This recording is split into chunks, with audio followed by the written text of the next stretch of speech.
Alright, what is up YouTube? Welcome back again dito sa ating vlog. So for today's vlog, meron na kayo ditong package or box from Amotime.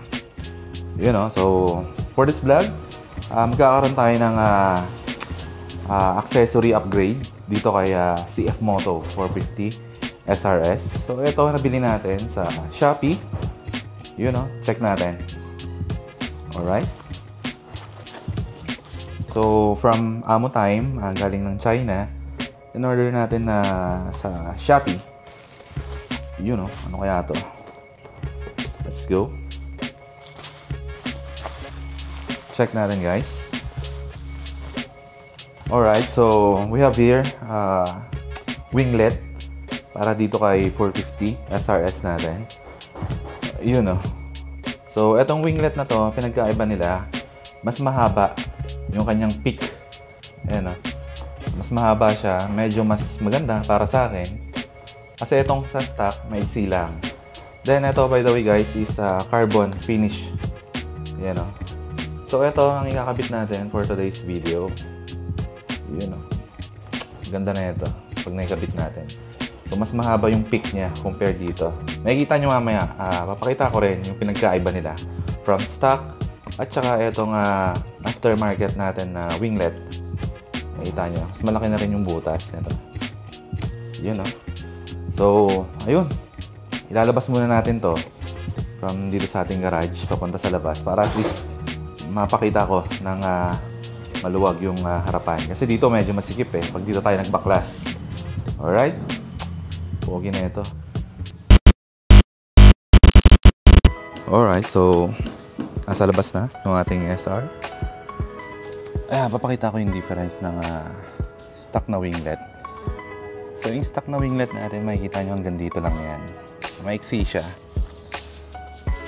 Ayan, tanggalin natin itong ano. Yeah, para makita nyo. So ayan siya.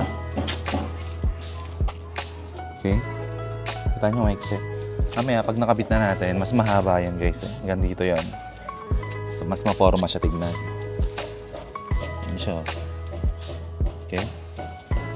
So, eto. Madali lang naman gawin. Tatanggalin lang natin to. Tornilyo to. Tapos yung nasa ilalim. Ito. Tapos, baklas na yan. Then, meron ulit dito. Madali lang to. Alright. DIY tayo. So, tatanggalin ko muna to guys. Babalikan ko kayo after nating matanggal. Alright. Tanggalan natin yung panel dito. Ano? So, eto siya. Eto guys, madali lang tanggalin.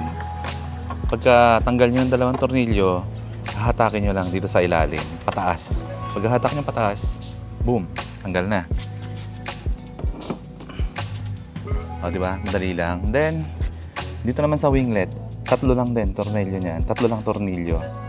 Isa dito. Isa sa may ilalim na itong winglet na to.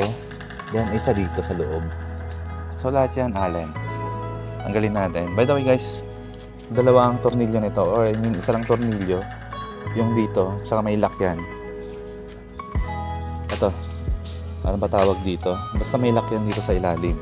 Ito, susundutin mo lang. Kumbaga pipindutin mo lang yan. Tapos aangat na yan. Matatanggal mo na. Alright, tuloy tayo. Alright. Stock na winglet off. Tanggal na natin. Ito guys, madali lang. Pagkatanggal nyo nung mga tornilyo niya, atakin nyo lang pag gano'n. Tapos matanggal na kagad siya. Wala nakakatakot dyan. So, tatlo lang. Ang tornilyo niyan, isa, dalawa, tatlo. Madali lang siya tanggalin. So, ayan na siya. Walang winglet. Tingnan natin yung bago. Ito na, yung ating bagong winglet, no? Isasalpak lang natin, tapos mamaya na natin higpitan. Pakita ko muna kung ano yung tsura. Ito guys, madali lang din. Aasintahin nyo lang dyan. Alright? Salpak ko muna. Okay, so, ayan na. Nailagyan na natin yung sa may left side. Nakikita nyo. So, kita nyo, mas mahaba siya compare sa stock. Ayan, kita natin harap-harapan. Sorry guys, umulan kasi. Ayan o. umulan kaya balik tayo sa garahe. Pero ayan yung difference nila. Sa stock, ayan, sa stock, tsaka itong, hindi ko alam kung natawag nyo, extended ba na winglet or, basta, winglet yan. Same lang. Ayan siya, oh. Ang pogi. Ayan, oh, pag yung side view niya. Ang ganda na. Lagyan natin yung dito.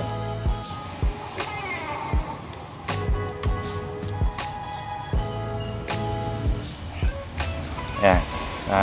Lagyan lang natin tong yung headlight na diffuser or blackout tawag dyan. Ayan siya, oh.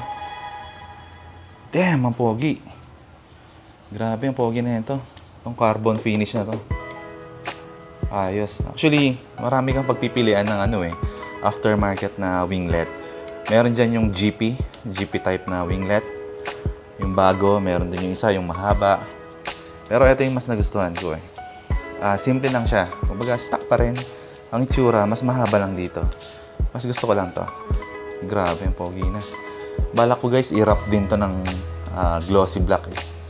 I-wrap natin to at saka yung nandito para maganda naman tignan. Alright, tapusin natin yung kabila para ma-b-roll natin, para makita natin kung gaano kaganda itong winglet na to. Alright. Alright. Eto na yung natapos natin. Naikabit na natin yung ating aftermarket na winglet. So, ayan siya. Ayan siya pag side view. Madali lang siyang ikabit. Napaka-basic lang. Isang tools lang kailangan nyo, yung Allen na ano bang size yun. Basta isang Allen lang kailangan nyo dyan. So, ayan na siya. Diba? Ang ganda. Nagiba yung itsura niya. Yung dito sa may harapan niya, nagiba yung looks niya eh. Mas humaba kasi yung peak nung kanyang winglet. O, ayan siya guys. Ayun o. Pakapogi naman ng winglet na to. Ilalagay ko na lang guys dyan sa may description box yung link kung saan ko na order, no? Sa Shopee lang to. Ang kuha ko is nasa 2,900 plus. Pinasukan ko ng voucher kaya nagkaroon tayo ng discount. Pero ang price niyan is nasa 3,600. Mga ganon. Marami kayong pagpipilian. Ang pinili ko lang sa akin is yung carbon na finish. Ayan. Marami kayong pagpipilian doon. Merong ano ba tawag doon? Basta marami. May plain, basta marami doon. Lalagay ko na lang yung link dyan sa may description box. Check nyo na lang. Ayan siya, napaka-pogi na. Diba? Ayun, so B-roll na lang natin to para at least makita nyo. Alright. Woo!